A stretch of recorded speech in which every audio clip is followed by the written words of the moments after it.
92.7 big FM पर अब सुनिए वैष्णो माता की कथा प्रथम अध्याय। सर्व मंगल मांगले शिवे सर्वार्थ साधिके शरण्य त्र्यंबके गौरी नारायणी नमोस्तुते।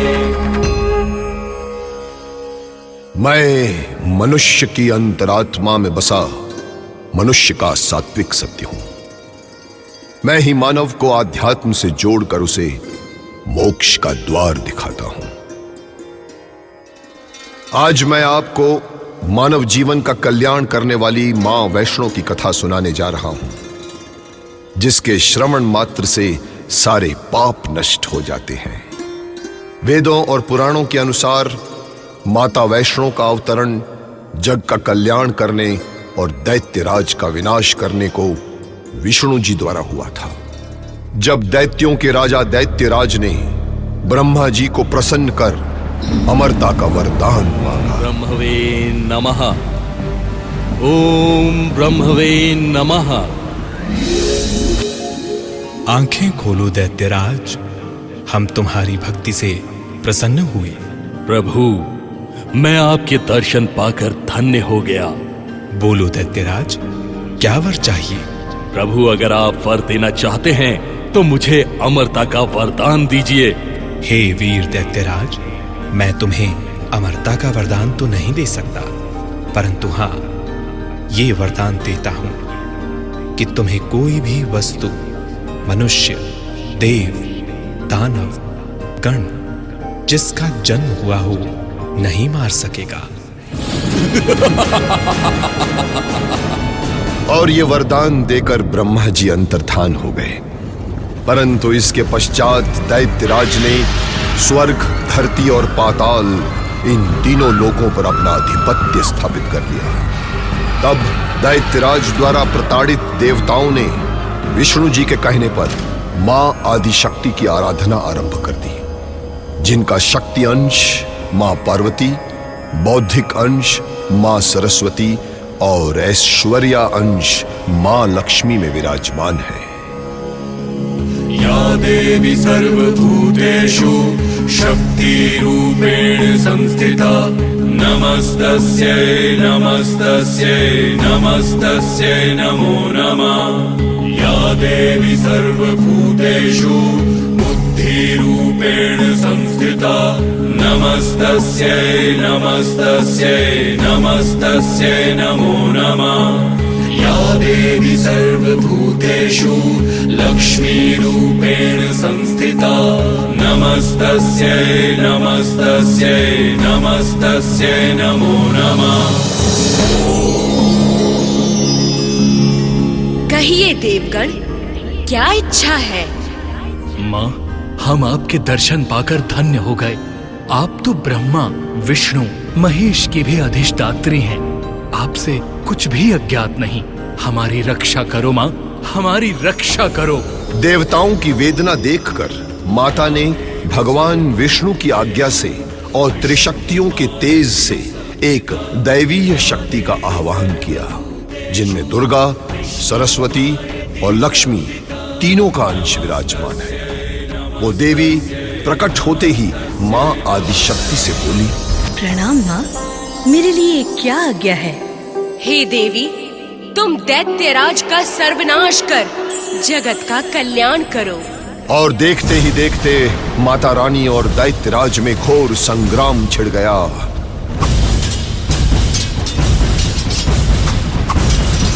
और उसका अंत हुआ दैत्यराज के वध से।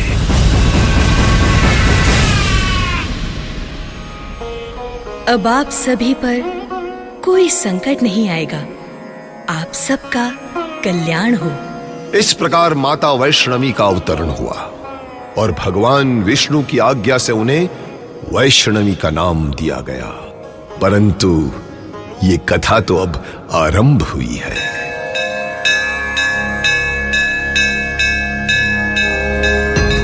क्या माता वैष्णो अपने धाम लौट जाएंगी? क्या है आगे की कथा? कैसे होगा माता रानी का अगला अवतार? जानने के लिए सुनते रहें वैष्णो माता की कथा सिर्फ 92.7 बिग FM पर। आप हमसे फेसबुक पर भी जुड़ सकते हैं। लॉग ऑन करें www.facebook.com/92.7 बिग FM। शेरावाली का जयकारा लगाओ, लाइफ बनाओ।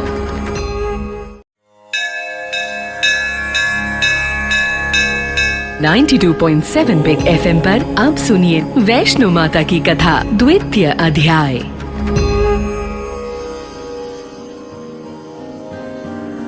अब तक आपने सुना, जब दैत्यों का अत्याचार पृथ्वी पर बढ़ गया और दैत्यों के राजा दैत्यराज ने ब्रह्मा जी से वरदान प्राप्त कर तीनों लोकों पर अधिपत्य स्थापित कर लिया, तब भगवान विष्णु की आज्ञा से देवताओं ने मां आदि शक्ति की आराधना की, जिससे माता वैष्णो का अवतरण हुआ। माता वैष्णो ने दैत्यराज का संहार कर तीनों लोकों का कल्याण किया। अब आगे। सर्व मंगल मांगले शिवे सर्वार्थ साधिके शरण्य त्र्यंबिके गौरी नारायणी नमोस्तुते। मैं मनुष्य की अंतरात्मा में बसा मनुष्य का सात्विक सत्य हूं। मैं ही मानव को आध्यात्म से जोड़कर उसे मोक्ष का द्वार दिखाता हूं। दैत्यराज के प्रकोप से तीनों लोकों में हाहाकार मचा हुआ था, अतः उसके वध से चारों ओर हर्षोल्लास छा गया। पृथ्वी पर सारा कार्य यथावत होने लगा। तत्पश्चात दैत्यराज का वध कर माता वैष्णवी ने मां आदि शक्ति से पूछा, प्रणाम मां, मेरे लिए क्या आज्ञा है? हे वैष्णवी, हमने तुम्हारी उत्पत्ति धर्म की रक्षा और अधर्म का नाश करने को की है। अब तुम दक्षिण में रत्नाकर सागर के घर उनकी पुत्री बनकर जन्म लो। मां आदि शक्ति की कृपा से रत्नाकर सागर को पुत्री सुख प्राप्त हुआ।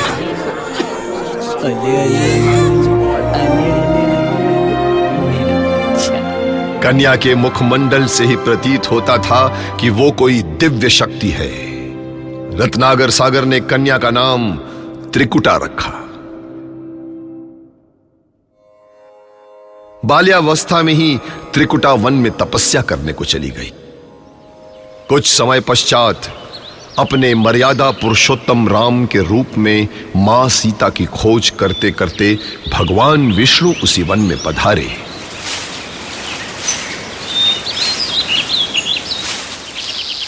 त्रिकुटा को तपस्या करते देख उन्होंने पूछा, हे देवी, तुम कौन हो और इस वन में क्या कर रही हो? मैं धन्य हो गई प्रभु आपके दर्शन पाकर। मैं आपके ही वैष्णव अंश का रूप हूँ। मुझे अपनी पत्नी के रूप में स्वीकार कीजिए प्रभु। हे देवी, अपने इस मर्यादा पुरुषोत्तम के अवतार में मैंने सीता को पत्नी स्वीकार किया है और मैं किसी और स्त्री के बारे में सोच भी नहीं सकता। परंतु हे पालनहार, मैं तो आपका ही रूप हूँ। मैं आपके सानिध्य को प्राप्त करना चाहती हूँ।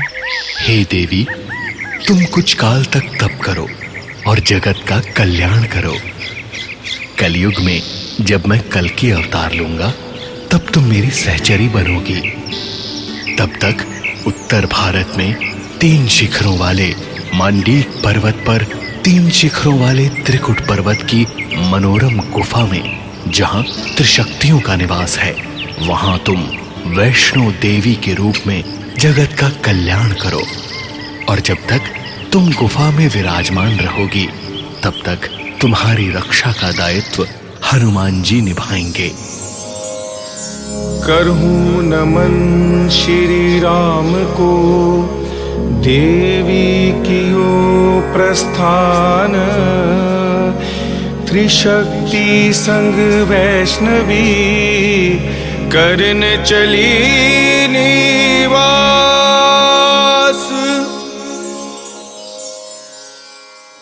कहा जाता है कि त्रेता युग से ही मां वैष्णो देवी दिव्य गुफा में विराजमान है, जो त्रिदेवियों के दिव्य तेज से प्रकट होकर सांसारिक प्राणियों का कल्याण कर रही है। युग परिवर्तन होने के साथ साथ मां वैष्णो देवी ने अपनी अनेक लीलाएं भूमंडल पर प्रकट की। उनकी लीलाओं से अनेक कथाओं का जन्म हुआ। वैसे भी विधाता के लेख को कौन समझ सकता है और कब किस रूप में भगवान आपके समक्ष आ जाएं, ये कोई नहीं जान सकता।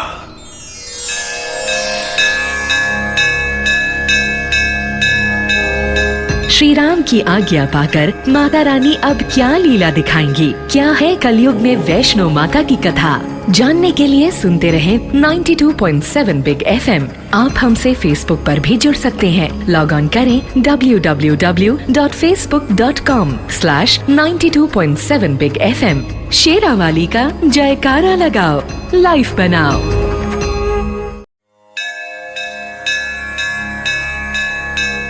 .7 बिग FM पर अब सुनिए वैष्णो माता की कथा, तृतीय अध्याय।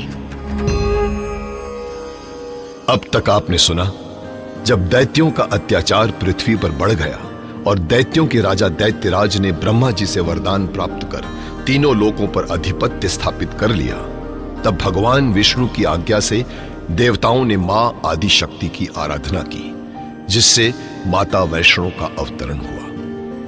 माता वैष्णो ने दैत्यराज का संहार कर तीनों लोकों का कल्याण किया। तत्पश्चात माता आदिशक्ति की आज्ञा से माता वैष्णो ने रत्नागर सागर की पुत्री त्रिकुटा के रूप में जन्म लिया और श्री राम की आज्ञा पाकर त्रिकुट पर्वत पर जगत कल्याण के लिए निवास करने लगी। अब सुनिए आगे। सर्व मंगल मांगले शिवे सर्वार्थ साधिके शरण्य त्र्यंबिके गौरी नारायणी नमोस्तुते। मैं मनुष्य की अंतरात्मा में बसा मनुष्य का सात्विक सत्य हूं। मैं ही मानव को आध्यात्म से जोड़कर उसे मोक्ष का द्वार दिखाता हूं। माता वैष्णो अनंत काल से ही मानव का कल्याण करती आ रही है और सबकी झोलियां भरती आ रही है। कलयुग में माता रानी की कृपा बरसी। कटरा से 2 किलोमीटर दूर हंसाली नाम के गांव से, जहां श्रीधर नाम का ब्राह्मण रहता था और वो माता रानी का परम भक्त था।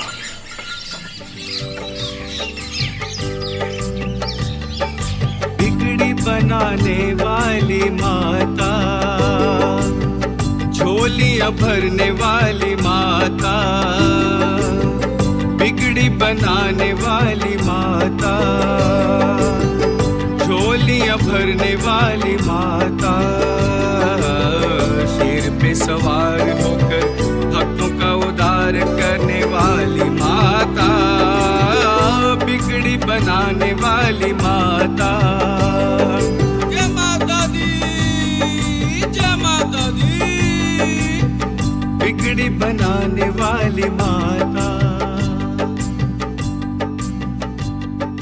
श्रीधर का सारा दिन मां वैष्णो की भक्ति में व्यतीत होता था, परंतु उसी गांव में भैरवनाथ नाम का औघड़ साधु रहता था, जिसका माता रानी पर तनिक भी विश्वास नहीं था।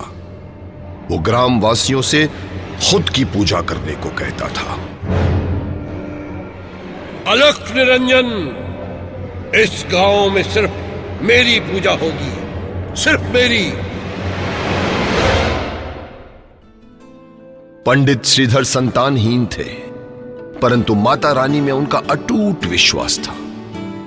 उन्होंने माता रानी की सबसे उत्तम पूजन का विचार किया और यह तो चिर विदित है कि 9 कुंवारी कन्याओं का पूजन करना, उनकी सेवा करना और उनको भोजन कराना माता रानी की सबसे प्रिय पूजन विधि है।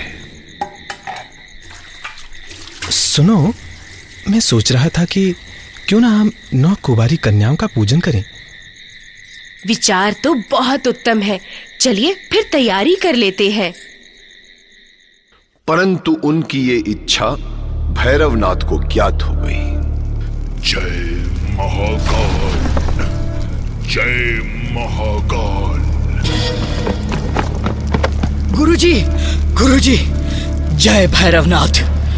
क्या हुआ गोरखनाथ? तुम तो ऐसे भागे आ रहे हो जैसे कहीं आसमान गिर पड़ा हो। गुरुजी, वो पंडित श्रीधर 9 कन्याओं का पूजन आयोजित कर रहा है और अगर उसका पूजन सफल हो गया तो आपका प्रभुत्व समाप्त हो जाएगा। नहीं, ऐसा कदापि नहीं हो सकता। हम उसका पूजन सफल नहीं होने देंगे।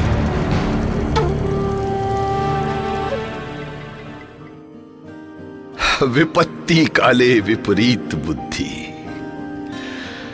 जगत कल्याण और मानव जीवन को सफल करने के लिए माता वैष्णो का प्रादुर्भाव हुआ और माता रानी तो बहुत कृपालु है। भक्तों की झोलियां भरती हैं और भटके हुए भक्तों को मौका भी देती है।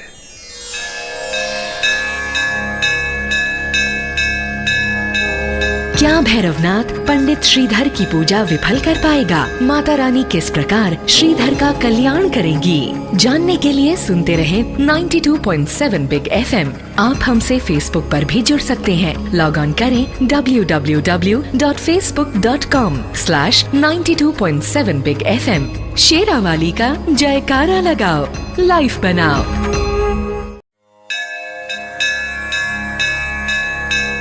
.7 बिग FM पर अब सुनिए वैष्णो माता की कथा, चतुर्थ अध्याय। अब तक आपने सुना, पृथ्वी पर दैत्यों का अत्याचार बढ़ रहा था। दैत्यों के राजा दैत्यराज ने ब्रह्मा जी से वरदान प्राप्त कर तीनों लोकों पर अधिपत्य स्थापित कर लिया था। तब विष्णु जी की आज्ञा प्राप्त कर देवताओं ने माता आदिशक्ति की आराधना की। त्रिदेवियों के तेज से माता वैष्णो की उत्पत्ति हुई। उन्होंने दैत्यराज का वध कर सबका कल्याण किया। तत्पश्चात मां आदिशक्ति की आज्ञा से मां वैष्णो ने रत्नागर सागर की पुत्री के रूप में जन्म लिया और श्री राम की आज्ञा से त्रिकुट पर्वत पर निवास करने लगी। इधर हंसली गांव में माता का परम भक्त श्रीधर रहता था, जिसने माता के पूजन का विचार किया। परंतु उसी गांव में भैरवनाथ नाम का औघड़ साधु भी रहता था, जिसे माता रानी पर तनिक भी विश्वास नहीं था। उसने श्रीधर की पूजा खंडित करने की ठान ली। अब सुनिए आगे। सर्व मंगल मांगले शिवे सर्वार्थ साधिके शरण्य त्र्यंबिके गौरी नारायणी नमोस्तुते। मैं मनुष्य की अंतरात्मा में बसा मनुष्य का सात्विक सत्य हूं। मैं ही मानव को आध्यात्म से जोड़कर उसे मोक्ष का द्वार दिखाता हूं। माता वैष्णो अनंत काल से ही मानव का कल्याण करती आ रही हैं और सबकी झोलियां भरती आ रही हैं। मानव का सबसे बड़ा चरित्र है पाप करना और फिर उस पाप को छिपाना। भैरवनाथ ने भी ठान लिया था कि वो पंडित श्रीधर की 9 कन्याओं के पूजन को खंडित करके माता वैष्णवी का अपयश फैलाएगा। तत्पश्चात उसने अपने शिष्यों को बुलाकर आज्ञा दी। जय महाकाल, जय महाकाल। गोरखनाथ, ये लो विष और जाकर उस भोजन में मिला दो जो श्रीधर ने कन्याओं के भोग के लिए तैयार किया है। जो आज्ञा प्रभु।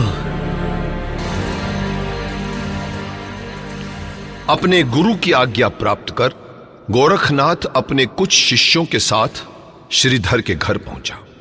बिगड़ी बनाने वाली माता झोलियां भर। अलख निरंजन, जय भैरवनाथ। जय माता दी। हे महात्मन, आप हमारे यहाँ पधारे, हम इस कृपा के लिए आपके आभारी रहेंगे। आज्ञा दें, हम आपकी किस प्रकार सेवा करें? हम इधर से यात्रा कर रहे थे और हमें अचानक प्यास लगी, तो सोचा तेरे घर प्यास बुझा लें। घर आए अतिथि का सत्कार करना तो हमारा परम कर्तव्य है।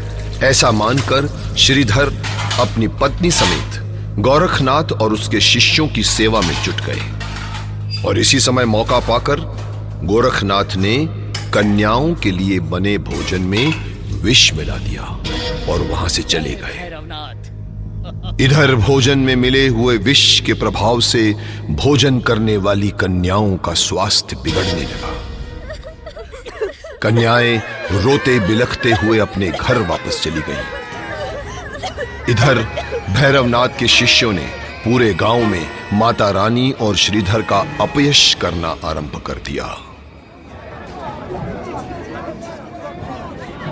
देखो गांव वालों, ये पाखंडी पंडित जय माता दी के नाम की आड़ में कैसे बालिकाओं को विष दे रहा है। चलो इन बालिकाओं को बाबा भैरवनाथ के पास ले चलो, वही तुम्हारे भगवान हैं, वही इन कन्याओं की और तुम्हारी रक्षा करेंगे। बोलो जय बाबा भैरवनाथ की। ये सब देखकर पंडित श्रीधर और उनकी पत्नी व्यथित होकर विलाप करने लगे। विलाप करते हुए श्रीधर माता रानी की प्रतिमा के पास पहुंचकर रोने लगे। हे जग कल्याणी मांबे भवानी मां, कोई क्या हमसे भूल है, मैं तो सेवक हूँ तेरा, माता बालक हूँ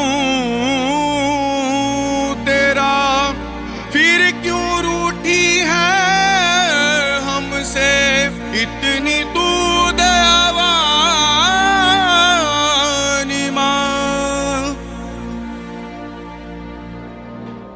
श्रीधर की व्यथा देखकर माता रानी से रहा नहीं गया और उन्होंने एक कन्या का रूप धारण कर माता आदि शक्ति के अन्य रूपों का आह्वान किया।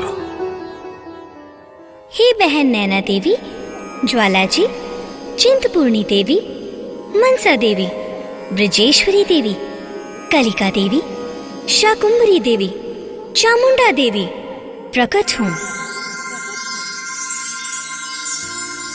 और फिर सभी 9 देवियों ने कन्या का रूप धारण कर श्रीधर का पूजन संपूर्ण करने हेतु उसके घर की तरफ प्रस्थान किया।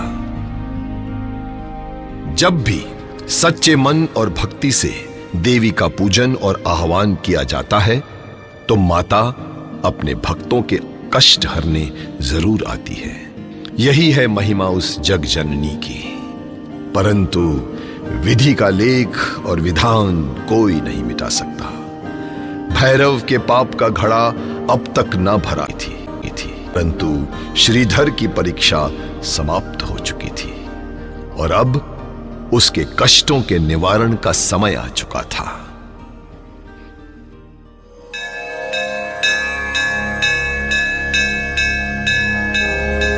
कैसे होगा श्रीधर के कष्टों का निवारण? क्या होगा जब सामना होगा भैरवनाथ का माता रानी से? जानने के लिए सुनते रहें 92.7 बिग FM। आप हमसे फेसबुक पर भी जुड़ सकते हैं। लॉग ऑन करें www.facebook.com/92.7 बिग FM। शेरावाली का जयकारा लगाओ, लाइफ बनाओ।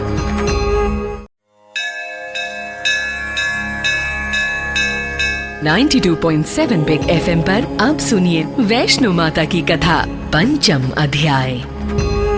अब तक आपने सुना दैत्यों के राजा दैत्यराज ने ब्रह्मा जी से वरदान प्राप्त कर तीनों लोकों पर अधिपत्य स्थापित कर लिया था। तब विष्णु जी की आज्ञा प्राप्त कर देवताओं ने माता आदि शक्ति की आराधना की। त्रिदेवियों के तेज से माता वैष्णो की उत्पत्ति हुई। उन्होंने दैत्यराज का वध कर सबका कल्याण किया। तत्पश्चात मां वैष्णो ने रत्नागर सागर की पुत्री के रूप में जन्म लिया और श्री राम की आज्ञा से त्रिकुट पर्वत पर निवास करने लगी। इधर हंसाली गांव में माता का परम भक्त श्रीधर रहता था, जिसने माता के पूजन का विचार किया। परंतु उसी गांव में भैरवनाथ नाम का अवघड़ साधु भी रहता था, जिसे माता रानी पर तनिक भी विश्वास न था। उसने श्रीधर की पूजा खंडित करने की ठान ली। उसने पूजन के लिए आई 9 कन्याओं के भोजन में विष मिला दिया। श्रीधर की व्यथा देखकर माता ने 9 देवियों का आह्वान किया। अब सुनिए आगे। सर्व मंगल मांगल्ये शिवे सर्वार्थ साधिके शरण्य त्र्यंबिके गौरी नारायणी नमोस्तुते। मैं मनुष्य की अंतरात्मा में बसा मनुष्य का सात्विक सत्य हूं। मैं ही मानव को आध्यात्म से जोड़कर उसे मोक्ष का द्वार दिखाता हूं। जब विषैला भोजन खाकर कन्याएं बीमार पड़ गईं और श्रीधर व्यथित हो गए तो माता वैष्णो ने 9 अन्य देवी के रूपों के साथ उनके घर की ओर प्रस्थान किया और उनके द्वार पर खड़ी होकर उन्हें पुकारने लगी। कोई है? हमने सुना है कि आप कन्याओं को भोजन करा रहे हैं। हम 9 कन्याएं भी भूखी हैं। क्या हमें भी भोजन मिलेगा? स्वामी देखिए तो कौन आया है। कन्याओं के चेहरे पर दिव्य तेज देखकर श्रीधर आश्चर्यचकित होकर रह गए। उन्हें विश्वास नहीं हो रहा था। फिर दोनों पति पत्नी ने धर्म पूर्वक और सही विधि से कन्याओं का पूजन किया और उन्हें भोग लगाया। तदोपरांत कन्या रूपी मां वैष्णो ने श्रीधर से कहा, आप एक भंडारे का आयोजन कीजिए और उस भंडारे में हर किसी को आमंत्रित कीजिएगा।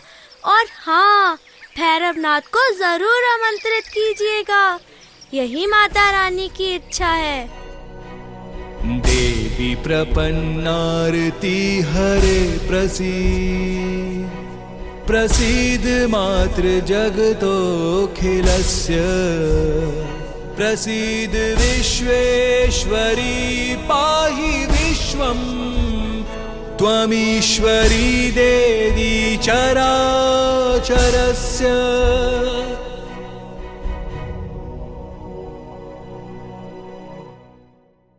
देवी की महिमा अपार है, इसे कोई नहीं समझ सकता। देवी के जाने के पश्चात श्रीधर की पत्नी परेशान हो गई। स्वामी, इन दिव्य कन्याओं ने हमें भंडारे का आदेश तो दे दिया, परंतु हम गरीब इतना बड़ा भंडारा कैसे आयोजित करेंगे? भाग्यवान, तुम चिंता ना करो। माता रानी ने राह दिखाई है तो मंजिल पर भी वही पहुंचाएंगी। जय माता दी, जय माता दी। माता वैष्णो पर अपना अटूट विश्वास रखकर श्रीधर और उनकी पत्नी ने भंडारे के लिए सबको आमंत्रित करना आरंभ कर दिया और वो निमंत्रण उन्होंने भैरवनाथ को भी दिया। देखते ही देखते भंडारे का दिन आ गया और श्रीधर और उसकी पत्नी की व्याकुलता बढ़ने लगी। घर में भंडारे के लिए आने वालों की संख्या बढ़ने लगी थी और घर छोटा पड़ने लगा था। श्रीधर और उनकी पत्नी ये सोचकर परेशान हो रहे थे कि उस दिव्य कन्या का कहीं अता पता नहीं है। और इस बीच अगर भैरवनाथ अपने शिष्यों के साथ आ गए तो क्या होगा? घर में आए मेहमानों का आव भगत कैसे होगा? यही सब अटकलें लगाते हुए श्रीधर और उनकी पत्नी माता रानी की प्रतिमा के सम्मुख बैठकर चिंतन करने लगे।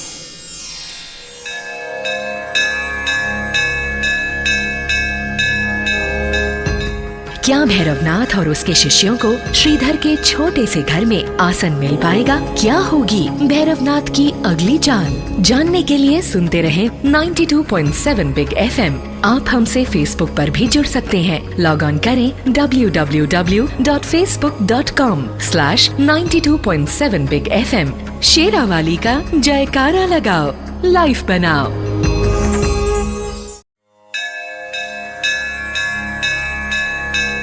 .7 बिग FM पर अब सुनिए वैष्णो माता की कथा, 6वां अध्याय।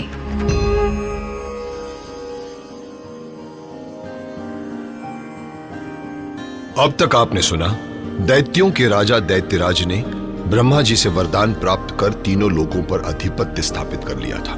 तब विष्णु जी की आज्ञा प्राप्त कर देवताओं ने माता आदिशक्ति की आराधना की। त्रिदेवियों के तेज से माता वैष्णो की उत्पत्ति हुई। उन्होंने दैत्यराज का वध कर सबका कल्याण किया। तत्पश्चात मां वैष्णो ने रत्नाकर सागर की पुत्री के रूप में जन्म लिया और श्री राम की आज्ञा से त्रिकुट पर्वत पर निवास करने लगी। इधर हंसाली गांव में माता का परम भक्त श्रीधर रहता था, जिसने माता के पूजन का विचार किया। परंतु उसी गांव में भैरवनाथ नाम का अवघड़ साधु भी रहता था, जिसे माता रानी पर तनिक भी विश्वास न था। उसने श्रीधर की पूजा खंडित करने की ठान ली। उसने पूजन के लिए आई 9 कन्याओं के भोजन में विष मिला दिया। श्रीधर की व्यथा देखकर माता ने 9 देवियों का आह्वान किया और दिव्य कन्या के रूप में श्रीधर की पूजा संपन्न कराने उसके घर पहुंची। फिर माता ने श्रीधर को भंडारे की आज्ञा दी, जिसमें भैरवनाथ को भी आमंत्रण भेजा गया। और अब सुनिए आगे। सर्व मंगल मांगले शिवे सर्वार्थ साधिके शरण्य त्र्यंबिके गौरी नारायणी नमोस्तुते। मैं मनुष्य की अंतरात्मा में बसा मनुष्य का सात्विक सत्य हूं। मैं ही मानव को आध्यात्म से जोड़कर उसे मोक्ष का द्वार दिखाता हूं। घर में अतिथियों की भीड़ बढ़ती जा रही थी और अब तो लोग भोजन की भी मांग करने लगे थे। ये सब देखकर श्रीधर ने हाथ जोड़कर विनम्र भाव से माता रानी का ध्यान किया और कहा, हे जगत का कल्याण करने वाली माता, मैंने आपके ही आदेश का पालन किया है, परंतु वो दिव्य कन्या अभी तक नहीं आई। मैं क्या करूं मां, मैं क्या करूं? अचानक श्रीधर की तंद्रा भैरवनाथ की अलग से टूटी और उन्होंने देखा कि वो दिव्य कन्या उनके सम्मुख ही खड़ी है। त्वं वैष्णवी शक्ति अनंत विरया विश्वस्य बीजं परमासि माया सम्मोहितं देवी समस्तमेतत् त्वं वे प्रसन्ना भुवि मुक्ति हेतु। आप चिंतित ना हो, आप अतिथियों को सम्मान पूर्वक घर के अंदर ले आए। अपने छोटे से घर को देखकर श्रीधर सोचने लगे कि इतने सारे लोग इस छोटी सी कुटिया में बैठ कैसे पाएंगे। यही सोचते सोचते उन्होंने द्वार पर अपने 360 शिष्यों के साथ खड़े भैरवनाथ को प्रणाम किया। अलख निरंजन। जय माता दी। हे महात्मन, आपका इस गरीब की कुटिया में स्वागत है।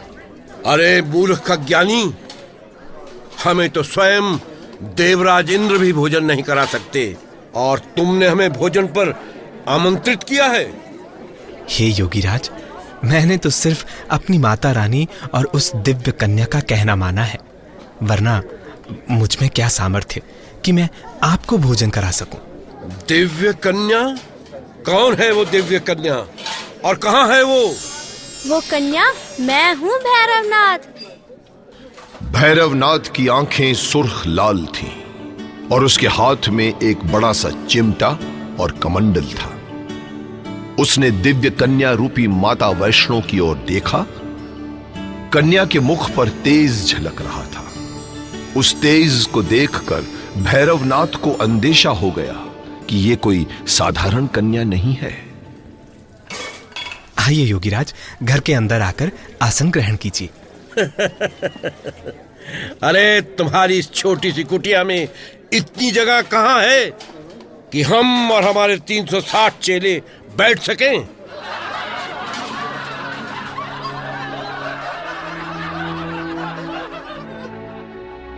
परंतु माता की महिमा अपरंपार है।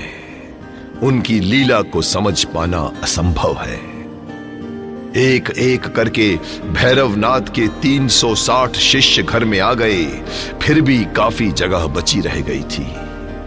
ये देखकर भैरवनाथ की भौएं तन गईं। उसने मन ही मन ठान लिया कि इस दिव्य कन्या का रहस्य जाने बिना वो यहां से नहीं जाएगा।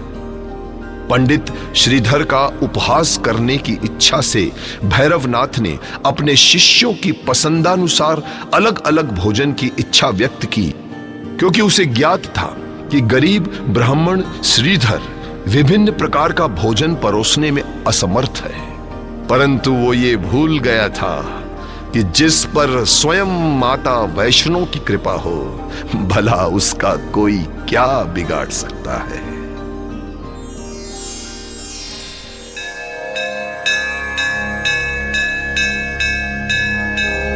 क्या श्रीधर भैरवनाथ की इच्छा अनुसार भोजन करा पाएगा? क्या माता रानी की कृपा से श्रीधर भैरवनाथ के क्रोध से बच पाएगा? जानने के लिए सुनते रहें 92.7 बिग FM। आप हमसे फेसबुक पर भी जुड़ सकते हैं। लॉग ऑन करें www.facebook.com/92.7 बिग FM। शेरावाली का जयकारा लगाओ, लाइफ बनाओ।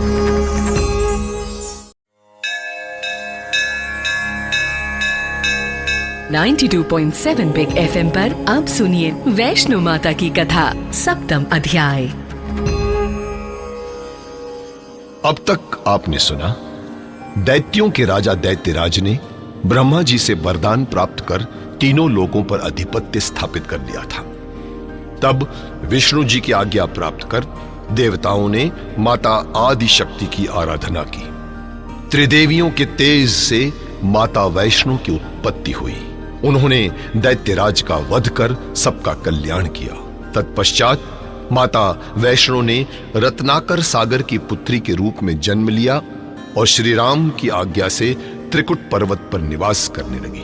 इधर हंसाली गांव में माता का परम भक्त श्रीधर रहता था, जिसने माता के पूजन का विचार किया।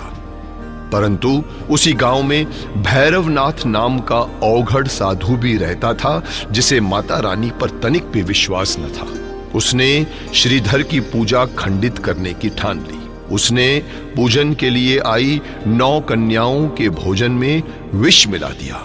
श्रीधर की व्यथा देखकर माता ने 9 देवियों का आह्वान किया और दिव्य कन्या के रूप में श्रीधर की पूजा संपन्न कराने उसके घर पहुंची। फिर माता ने श्रीधर को भंडारे की आज्ञा दी, जिसमें भैरवनाथ को भी आमंत्रण भेजा गया। माता की कृपा से भैरवनाथ के 360 शिष्य श्रीधर के छोटे से घर में आराम से बैठ गए। भैरवनाथ ने कुटिलता से अपने अलग अलग शिष्यों की पसंद के खाने की इच्छा व्यक्त की, जो माता रानी की कृपा से पूरी हो गई, जिससे भैरवनाथ का क्रोध बढ़ गया। अब सुनिए आगे।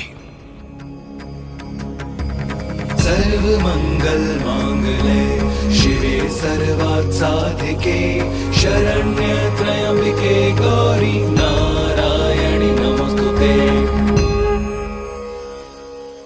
मैं मनुष्य की अंतरात्मा में बसा मनुष्य का सात्विक सत्य हूं। मैं ही मानव को आध्यात्म से जोड़कर उसे मोक्ष का द्वार दिखाता हूं।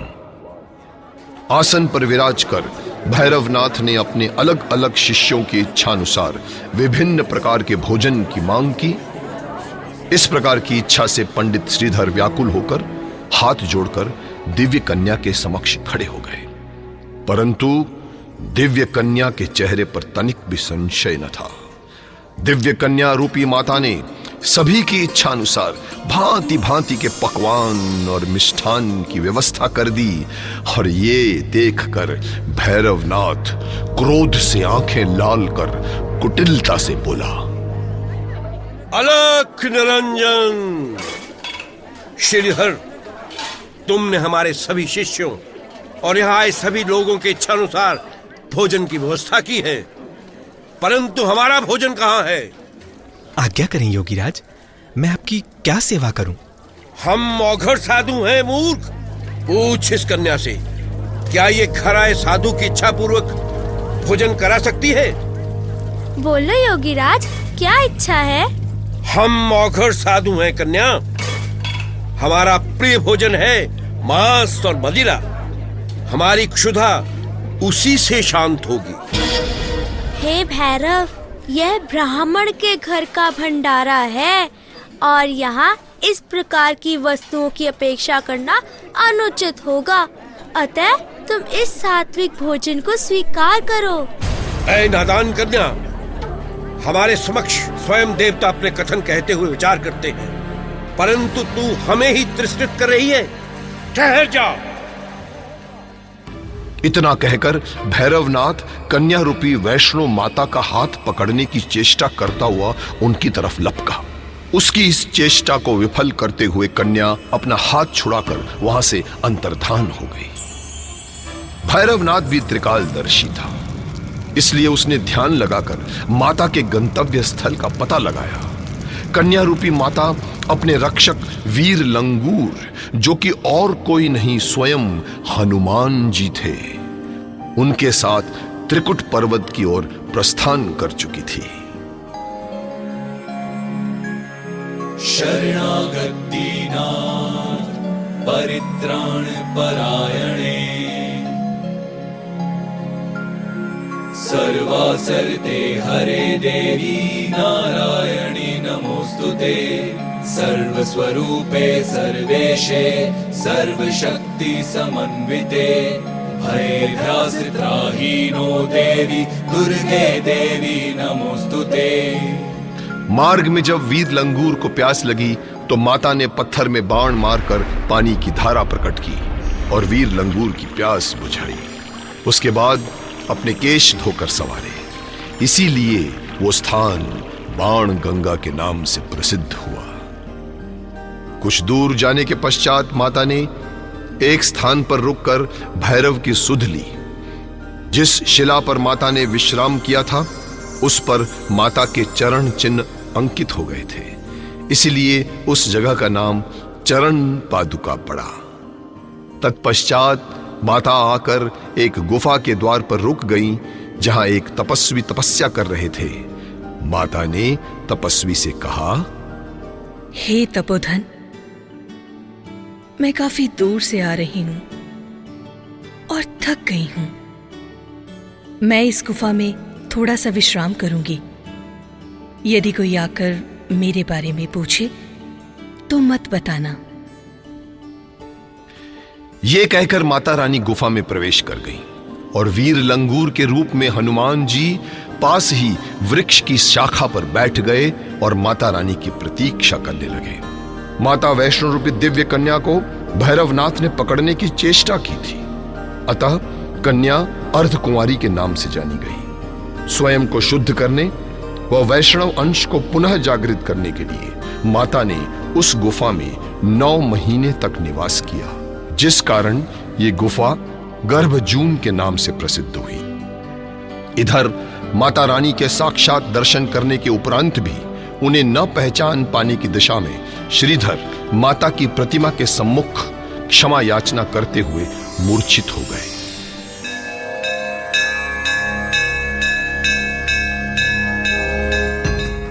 क्या होगा जब भैरव माता रानी का पीछा करता हुआ दिव्या गुफा तक पहुंचेगा? क्या हनुमान जी के रहते भैरव माता रानी को कष्ट पहुंचा पाएगा? जानने के लिए सुनते रहें 92.7 बिग FM। आप हमसे फेसबुक पर भी जुड़ सकते हैं। लॉग ऑन करें www.facebook.com/92.7 बिग FM। शेरावाली का जयकारा लगाओ, लाइफ बनाओ।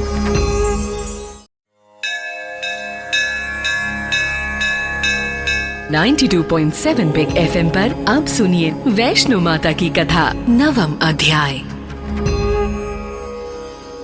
अब तक आपने सुना दैत्यों के राजा दैत्यराज ने ब्रह्मा जी से वरदान प्राप्त कर तीनों लोकों पर अधिपत्य स्थापित कर लिया था। तब विष्णु जी की आज्ञा प्राप्त कर त्रिदेवियों के तेज से माता वैष्णो की उत्पत्ति हुई। उन्होंने दैत्यराज का वध कर सबका कल्याण किया।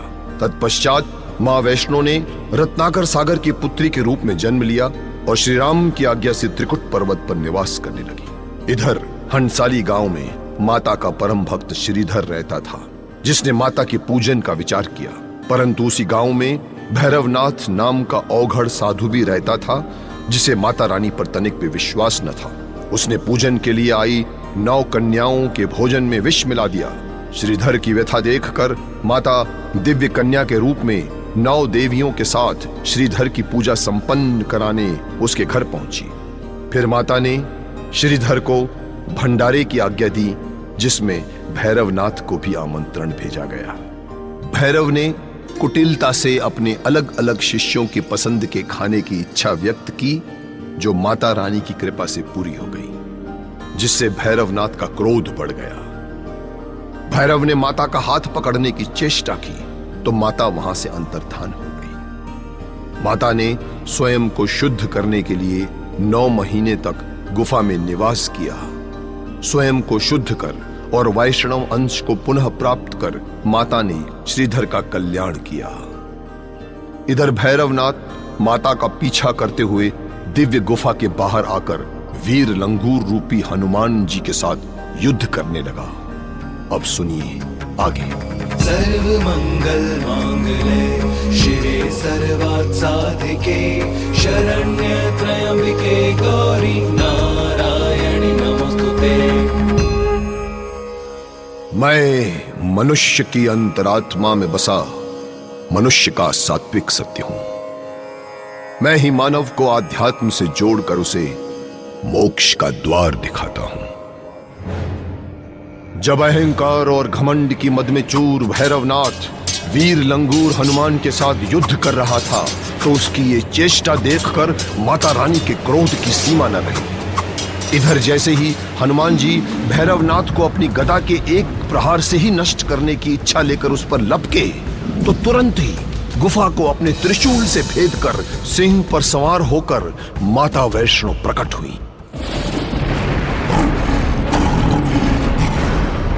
ठहरो वीर हनुमान, इस दुष्ट का अंत हमारे हाथों होना है।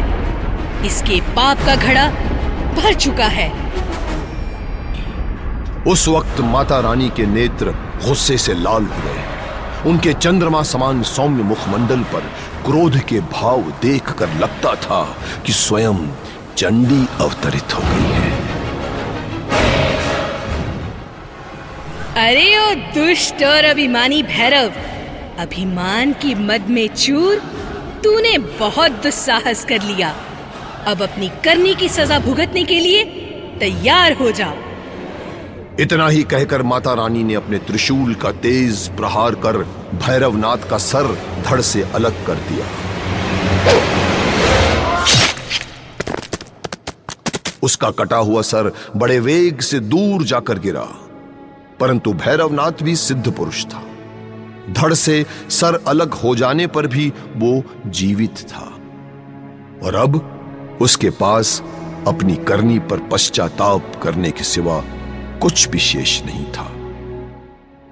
हे मां, हे जगजननी, हे कृपा निधान माता वैष्णो, मैं तो मूर्ख और तुच्छ प्राणी हूं।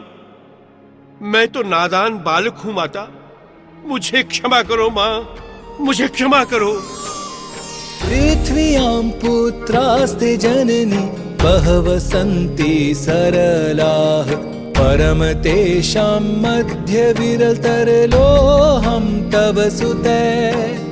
मदीयोऽयं त्यागः समुचितमिदं नो तव शिवे। कुपुत्रो जायेत् क्वचिदपि कुमाता न भवति। जब भैरवनाथ ने बारंबार माता रानी को मां कहकर संबोधित किया और उनकी स्तुति करके क्षमा याचना करने लगा तो माता रानी का ममतामयी हृदय पसीज गया। हे भैरवनाथ, तुमने मुझे मां कहकर पुकारा है, इसलिए तुम्हारे सभी पाप इसी क्षण मिट गए, क्योंकि तुम्हारी मृत्यु मेरे हाथों हुई है तो तुम मोक्ष के अधिकारी हो। मैं तुम्हें ये वर देती हूं कि मेरे इस दिव्य स्थान पर मेरे पिंडी रूप का दर्शन करने के पश्चात तुम्हारे दर्शन करना आवश्यक होगा। जो भी मनुष्य मेरे धाम आकर मात्र मेरे दर्शन करके चला जाएगा तो उसकी यात्रा पूर्ण नहीं मानी जाएगी। यात्रा पूर्ण करने हेतु मेरे दर्शन के पश्चात तुम्हारे दर्शन करने से मनुष्य की सभी मनोकामनाएं पूर्ण हो जाएंगी।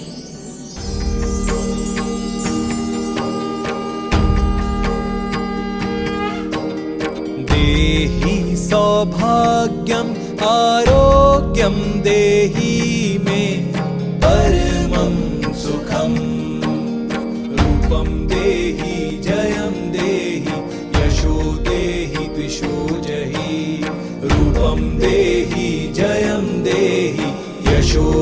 देहि दिशो जहि। माता वैष्णो का कल्याणकारी रूप देखकर सभी देवतागण माता की स्तुति करने लगे। न मंत्रम नो यंत्रम तदपि च न जाने स्तुतिमहो, न च आवाहनम ध्यानम तदपि च न जाने स्तुति कथा, न जाने मुद्रास्ते तदपि च न जाने विलपन, परम जाने मात्सत्व तनुसरणम क्लेश हरणम। इस प्रकार जग जननी जग कल्याणी माता वैष्णो की कथा समाप्त हुई। परंतु आज के इस जीवन में भी ये कथा हमें बहुत कुछ सिखाती है। मानव जीवन असत्य के पथ पर चलकर न जाने कितने पाप करता है, परंतु उसका कल्याण करने हेतु मां वैष्णो किसी न किसी रूप में आ ही जाती है। इस प्रकार अनंत काल से माता वैष्णो भक्तों का कल्याण करती आ रही है। मैं आपकी आत्मा में बसा आपका आध्यात्मिक सत्य हूं। मैं चिरकाल तक यूं ही आपको भक्ति पथ का मार्गदर्शन करता रहूंगा। इति शुभम, इति शुभम। सर्व मंगल मांगले शिवे सर्वार्थ साधिके, शरण्य त्र्यंबके गौरी नारायणी नमोस्तुते। सुनते रहे 92.7 बिग FM। शेरावाली का जयकारा लगाओ, लाइफ बनाओ।